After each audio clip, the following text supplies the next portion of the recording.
año se registran 500 casos de cáncer en el país y el 50% corresponde al de cuello uterino.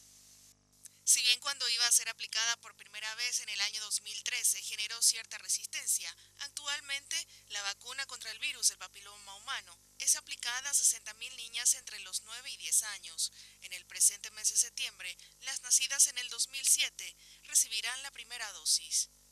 Muchos padres nos dijeron, ¿por qué dicen de que van a vacunar a las niñas que nacieron en el 2007?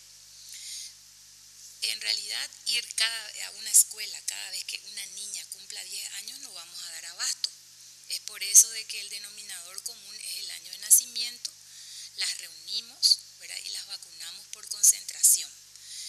No obstante, muchos mitos siguen circulando acerca de la vacuna, lo cual en ocasiones impide que las niñas reciban la segunda dosis que es imprescindible para que sea realmente efectiva. Y a veces, en el trajín de completar el esquema, la mamá es confundida por algún tipo de mensaje que circula por la red social y posteriormente comienza a esquivar a su hija de las vacunas. La doctora Sonia Arza, del Programa Ampliado de Inmunizaciones, asegura que la aplicación temprana es una norma en todos los países, debido a que el nivel de riesgo de contraer el virus del papiloma, causante del cáncer del cuello uterino, aumenta con el inicio de las relaciones sexuales. Es que como es una vacuna que va a prevenir el cáncer de cuello de útero, es importante que las niñas se vacunen antes de que inicien las relaciones sexuales. ¿Por qué?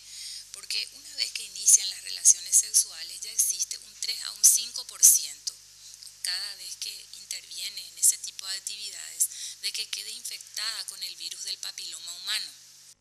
En 4 años ya fueron aplicadas más de 500.000 dosis de la vacuna en Paraguay.